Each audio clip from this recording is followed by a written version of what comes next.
Hello friends, स्वागत आपका फिर से हमारे चैनल ब्रिलियंस 53 में। तो हमने इसके प्रीवियस लेक्चरों में अति लघुत्तरीय प्रश्नों को पढ़ा था। आज के इस वीडियो लेक्चर में हम लोग लघुत्तरीय प्रश्नों को पढ़ेंगे। जैसा कि आपको पता है, एमसीक्यू आता है, उसके बाद आपका अति लघुत्तरीय आता है, ठीक है, उसके बाद लघुत्तरीय आता है। तो लघुत्तरीय प्रश्नों का ये सीरीज चल रहा है। तो जल्दी से जो भी इस क्लास को पहली बार देख रहे हैं या देख रहे हैं पहले से ही, तो इस क्लास को लाइक कर दीजिए। हमारे चैनल को सब्सक्राइब नहीं किए हैं तो सब्सक्राइब कर लीजिए, ताकि हर एक वीडियो आपके पास नोटिफिकेशन चला जाए। इस वीडियो के डिस्क्रिप्शन बॉक्स में सारे सब्जेक्ट का प्लेलिस्ट बना दिया है, वहाँ से आप लोग जाके प्रीवियस ईयर और मॉडल पेपर सॉल्व करिए, तैयार करिए अपना फर्स्ट सेमेस्टर का अच्छे से, और टेलीग्राम से जुड़ जाइए। तो देखिए प्रश्न नंबर फर्स्ट देखिए आपके स्क्रीन के सामने। संस्कृत के माहेश्वर सूत्रों को लिखिए। 2023 में पूछा है। तो संस्कृत में माहेश्वर सूत्रों की कुल संख्या कितनी है? 14 है, जो इस प्रकार है। देखिए 14 माहेश्वर सूत्र आप लोग याद करिए। अयुड़, ठीक है, अ छोटा ई बड़ा उ और अड़। अयुड़ रिलरिक, ठीक है, री री आधा क। एयोंग, ठीक है, ए ओ अंग पे हलंत। एयौच हैवरट लड़ झब घढ़धस जबगढ़धस खफछठथ चटतव कपय सस्सर सस्सर। ये क्या जाएगा? र पे हलंत, ट नहीं है, हल। अब देखिए इससे प्रत्याहार बनाए जाते हैं। जैसे आपका देखिए यहाँ से आप अ उठाइए और यहाँ पे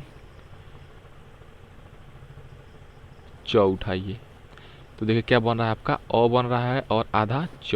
तो इसको क्या कहेंगे? इसको कहते हैं संस्कृत में प्रत्याहार, ठीक है। तो अ और च को मिला के अच प्रत्याहार बन गया। तो अच प्रत्याहार में क्या क्या आएगा? अ आएगा, ई आएगा, उ आएगा, ठीक है, री आएगा, लरी आएगा, ए आएगा, ओ आएगा, ऐ आएगा, औ आएगा, ठीक है। तो ये क्या है? ये सारे स्वर हैं। तो अच प्रत्याहार को क्या कहते हैं? स्वर कहते हैं। तो अच प्रत्याहार क्या हो गया? आपका स्वर हो गया, ठीक है। और देखिए, और व्यंजन आपका क्या हो जाएगा? व्यंजन में देखिए, और पूरा वर्णमाला कौन सा प्रत्याहार बनेगा? अ से लेके ल तक। तो क्या हो जाएगा? अ से लेके हलंत, अल प्रत्यय हो जाएगा, ठीक है। और देखिए प्रत्याहार आप बना सकते हैं, ठीक है। ऐसे बनाना है, प्रथम वर्ड को लीजिए और लास्ट वर्ड को लीजिए, ये आपका एक प्रत्याहार बन जाएगा। तो इसके बीच में जितने वर्ड आ रहे हैं वो सब इसके अंतर्गत आ जाएंगे, ठीक है। नेक्स्ट प्रश्न देखिए लघुत्तरीय प्रश्नों के। प्रश्न नंबर 2, संस्कृत भाषा के महत्व पर 5 वाक्य संस्कृत भाषा में लिखिए। तो संस्कृत भाषा में आपको क्या करना है? 5 वाक्य लिखना है। 2023 में ये पूछा गया प्रश्न। तो संस्कृत भाषा अस्माकं देशस्य प्राचीनतमा भाषा अस्ति। तो इसका मतलब ये हुआ, संस्कृत भाषा अस्माकं मतलब हमारे, देशस्य मतलब देश का, प्राचीनतमा मतलब प्राचीन, भाषा माने भाषा, अस्ति माने है। तो संस्कृत भाषा हमारे देश की प्राचीनतम भाषा है। तो ये कहा है संस्कृत भाषा का महत्व लिखना है, तो महत्व हो भी गया। हमारे देश में इसका बहुत महत्व है, आपको भी पता है और हमें भी पता है, ठीक है। ये देवों की भाषा है, ठीक है। लेकिन इसको क्या लिखना है?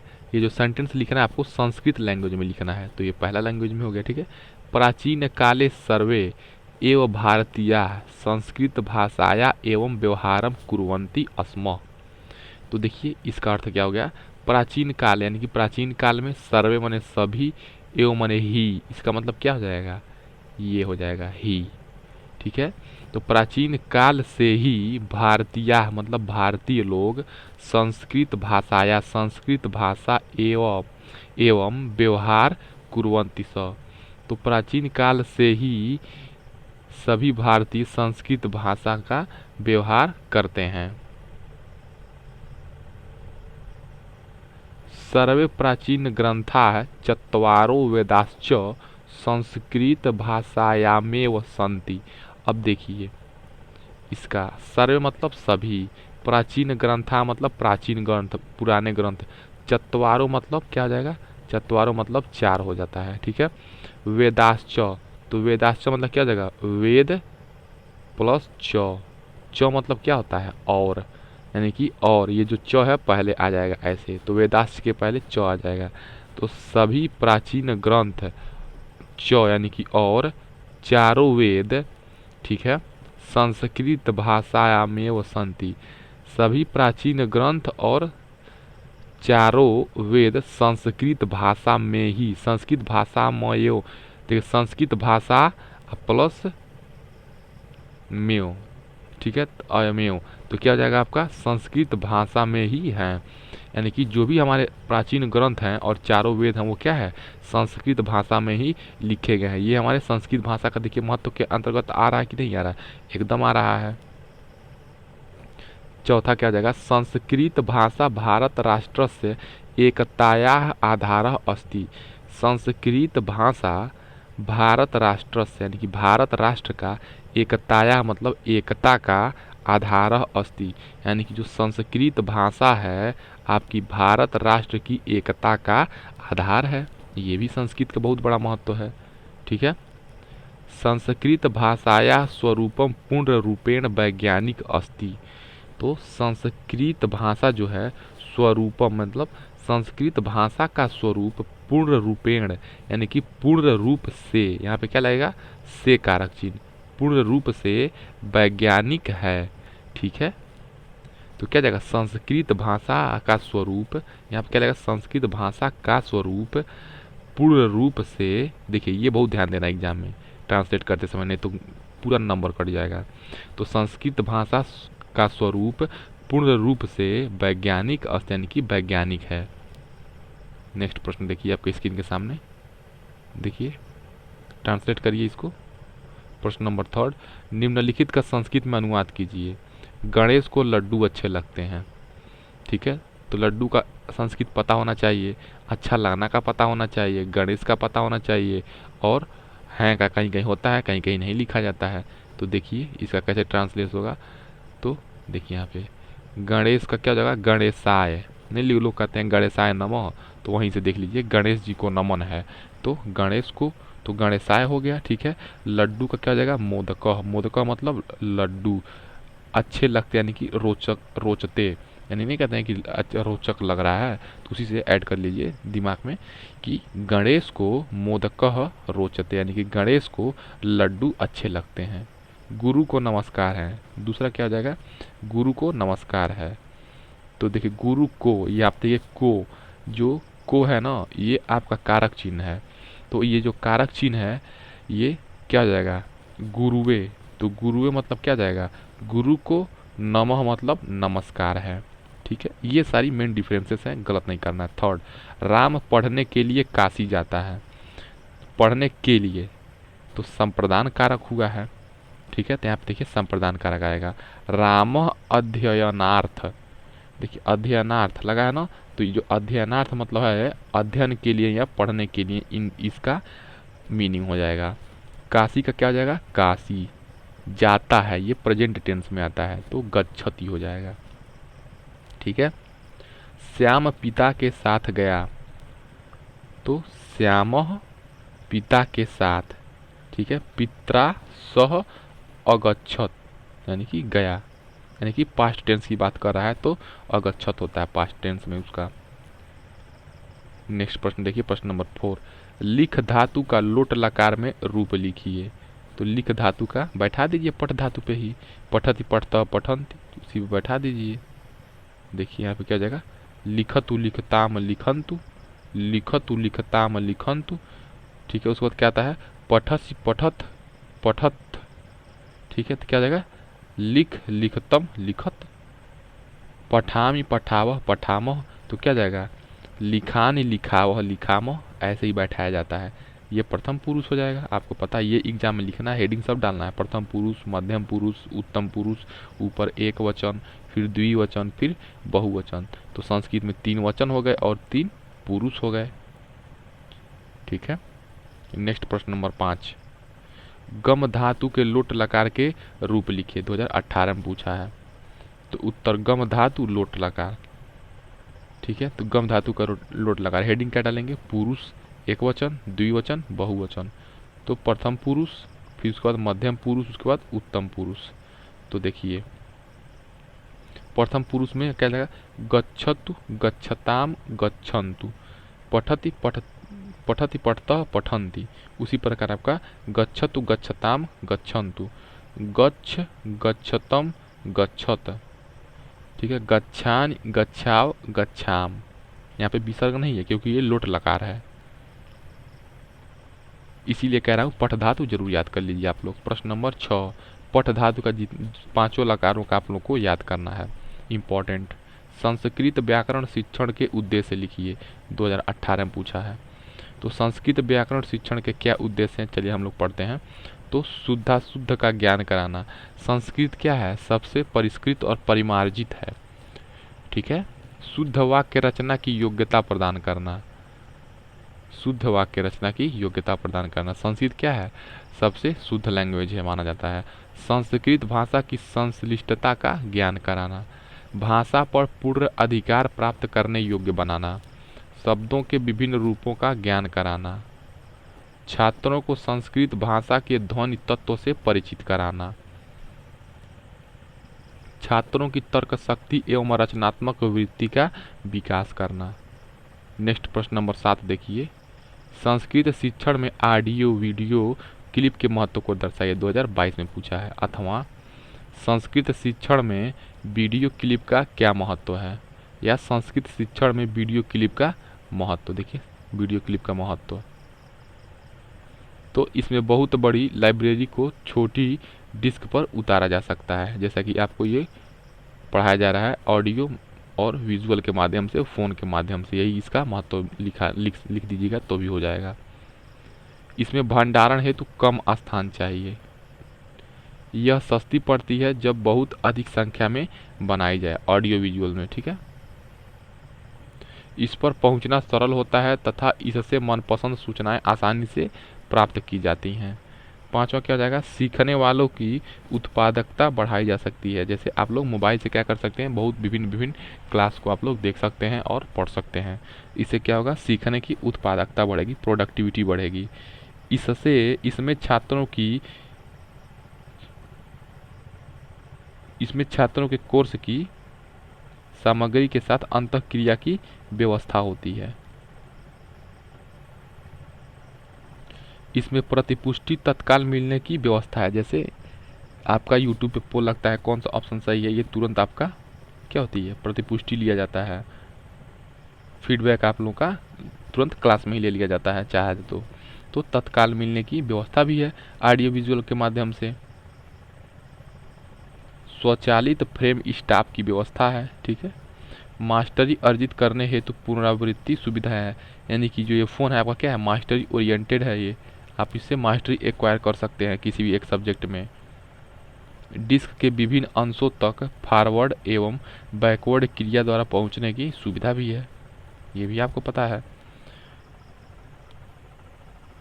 नेक्स्ट प्रश्न देखिए आपके स्क्रीन के सामने, प्रश्न नंबर 8 क्या पूछा, निम्नलिखित वाक्यों का संस्कृत में अनुवाद कीजिए। तो संस्कृत में अनुवाद करना है, वह घर से विद्यालय जाता है, देखिए से लगा है ना, तो सह गृहात, यानी कि वह घर से विद्यालयम गच्छति, वह घर से विद्यालय जाता है। सह गृहात विद्यालयम गच्छति। तुम दोनों संस्कृत पढ़ते हो, तो इसका संस्कृत क्या हो जाएगा, तुम दोनों का। तो युवा मतलब क्या होता है, तुम दोनों। युवाम संस्कृतम पठथ।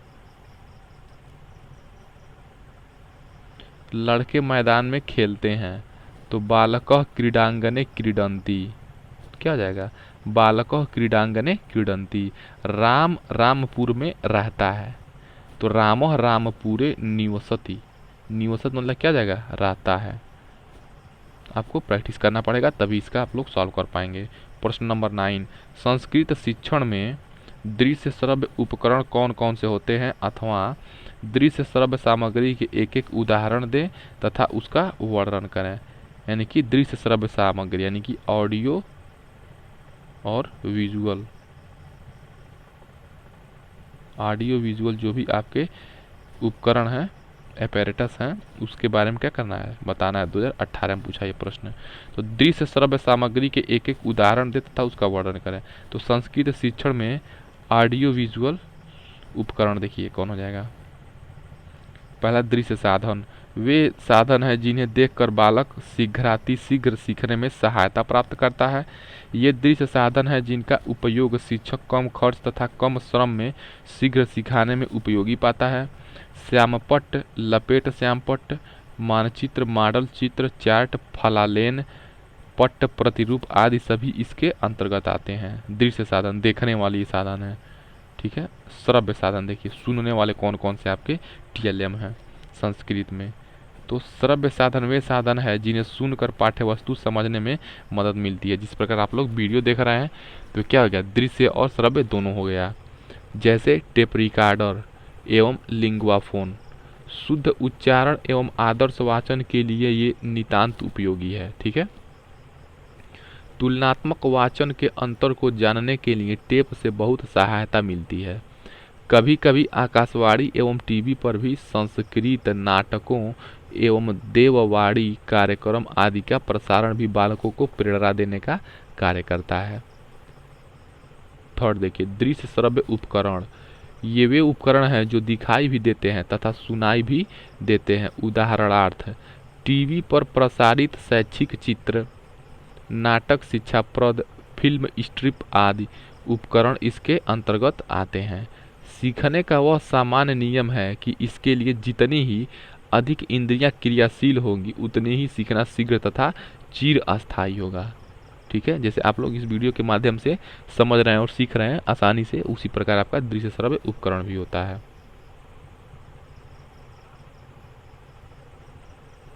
प्रश्न नंबर 10 देखिए, आदर्श वाचन से आप क्या समझते हैं अथवा आदर्श वाचन एवं अनुकरण वाचन से आप क्या समझते हैं। तो देखिए आदर्श वाचन या अनुकरण वाचन है संस्कृत, लेकिन इसमें भी क्या पूछता है आपका शिक्षा शास्त्र पेडागोजी पूछता है। आदर्श वाचन शिक्षक द्वारा किया जाने वाला वाचन आदर्श वाचन कहलाता है, क्योंकि यह बालक हेतु वाचन के आदर्श के रूप में होता है, ठीक है। यानी कि शिक्षक ही क्या होता है, इस समाज का निर्माता होता है, इसीलिए शिक्षक को आदर्श वाचन करना चाहिए, ना कि कठोर वाचन करना चाहिए। अतः शिक्षकों को सुंदर वाचन में ध्यान देने योग्य बातों का ध्यान रखते हुए वाचन करना चाहिए। यानी कि शिक्षकों को सबसे अच्छे से आपको पेश आना चाहिए। यानी कि शिक्षकों के अंतर्गत अंदर क्या होना चाहिए,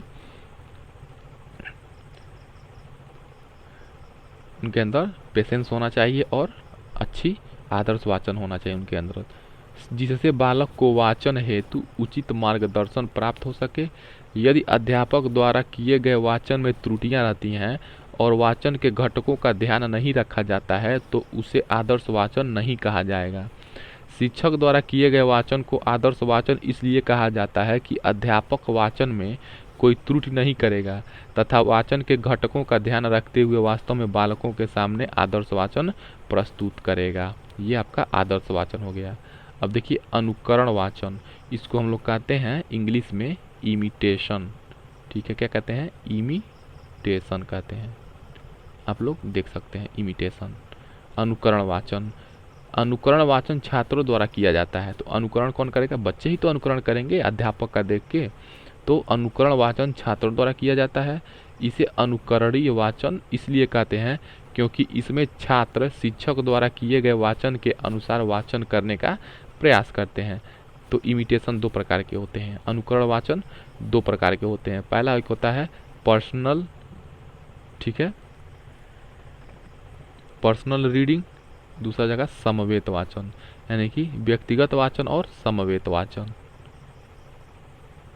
तो देखिए आप क्या क्या आदर्श वाचन हो गया, और आदर्श वाचन एवं अनुकरण वाचन आपका पूछेगा बस आदर्श वाचन से आप क्या समझते हैं तो ये लिखेंगे।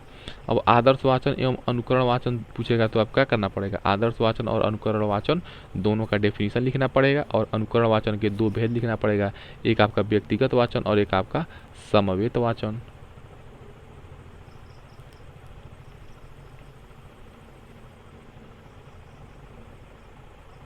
प्रश्न नंबर 11 देखिए, अनुकरण वाचन एवं सस्वर वाचन से आप क्या समझते हैं। ये प्रश्न 2023 में पूछा गया है। देखिए अनुकरण वाचन इमिटेशन, छात्रों द्वारा किया जाने वाला वाचन जो शिक्षकों के आदर्श वाचन के पश्चात किया जाता है, ठीक है। शिक्षक पूरा क्लास पढ़ा रहा है तो उसके बाद क्या होता है, अनुकरण वाचन इमिटेशन किया जाता है। सस्वर वाचन, तो उचित लय के अनुसार सुंदर एवं शुद्ध स्वर के साथ पढ़ा जाता है। तो क्या होता है, उचित लय के अनुसार सुंदर एवं शुद्ध स्वर के साथ पढ़ा जाता है, सस्वर वाचन। प्रश्न नंबर 12 देखिए, संस्कृत में गद्य की पाठ्य योजना बनाते समय आप क्या ध्यान रखेंगे। तो संस्कृत में गद्य की पाठ्य योजना, बच्चों को अगर आप गद्य पढ़ाना है, ठीक है, आपको प्रोज पढ़ाना है, आपको गद्यांश पढ़ाना है, तो उसे पाठ्य योजना बनाते समय, लेसन प्लान बनाते समय हम क्या महत्व ध्यान देंगे, चलिए पढ़ते हैं। पहला, गद्य के माध्यम से एक दूसरे के विचारों को शीघ्र तथा सही रूप में सरलता से ग्रहण किया जा सकता है। जैसे मैं आपको गद्य के रूप में पढ़ा रहा हूँ, हिंदी गद्यांश के माध्यम से आपको मैं पढ़ा रहा हूँ। सेकेंड, शोक हर्ष आदि भावों को एक दूसरे के सम्मुख गद्य के माध्यम से व्यक्त किया जा सकता है। थर्ड क्या हो जाएगा, गद्य शिक्षण ज्ञान वृद्धि का एक सफल साधन माना जाता है। ठीक है, गद्य शिक्षण द्वारा बालक को कम समय में अधिक पढ़ने तथा समझने का अभ्यास कराया जाता है, इसीलिए गद्य दे दिया जाता है और नीचे उसका क्वेश्चन बनाया रहता है इस गद्यांश के अनुसार, और बच्चे उसका क्या करते हैं, उनके अंदर ज्ञान की वृद्धि होती है और उनके अंदर स्पीड और एक्यूरेसी का मेंटेनेंस होता है। गद्य शिक्षण द्वारा विभिन्न शैलियों का ज्ञान कराया जाता है। विभिन्न शैलियों मतलब गद्य पढ़िए और उसमें से आप अलंकार छांटिए, छंद छांटिए, समास छांटिए, ठीक है, संधि छांटिए, समानार्थी, अनेकार्थी, विलोम शब्द, उसका भावार्थ क्या है। तो ये आपके अंदर विभिन्न शैलियों का क्या होता है, ज्ञान होता है। गद्य को सॉल्व करेंगे, पैसेज को सॉल्व करेंगे। तो बालकों में शब्दकोश में वृद्धि गद्य शिक्षण द्वारा ही होती है। अब जितना ही ज़्यादा आप न्यूज़पेपर पढ़ेंगे, आप नोटिस करिएगा, एक हफ्ता न्यूज़पेपर लगातार पढ़ेंगे तो आपका जो डिक्शनरी है, आपका जो शब्दकोश है, शब्द भंडार है, उसमें क्या होगी, वृद्धि होती चली जाएगी। क्यों, क्योंकि नए नए शब्द आते हैं समाचार पत्रों में, तो इसीलिए आपकी वृद्धि हो जाएगी शब्दकोश में। गद्य शिक्षण से बालक को पठन कला यानी कि पढ़ने के कला के योग्य बनाया जा सकता है। अगर बच्चों को पढ़ना नहीं आता है सही से, तो उन्हें न्यूज़पेपर पढ़वाइए या कोई किताब दे दीजिए जो लिखा हो यानी कि गद्य हो, तो बच्चा क्या होगा, पढ़ता जाएगा, पढ़ता जाएगा, पढ़ता जाएगा, और क्या होगा, उनको पढ़ने का एक्सपीरियंस धीरे धीरे बढ़ता जाएगा। गद्य शिक्षण से बालक क्रियाशील बनते हैं। अगर मान लीजिए लाइन बाई लाइन बच्चे ऐसे पढ़ते जा रहे हैं तो क्या होगा, वो क्रियाशील रहेंगे, एक्टिव रहेंगे, ध्यान देंगे, धीरे धीरे उनका अटेंशन बढ़ता जाएगा। गद्य शिक्षण से बालकों में स्वस्थ प्रवृत्ति का विकास होता है। ठीक है, इस प्रकार हमने लघुत्तरीय प्रश्नों के 12 प्रश्नों को पढ़ लिया है।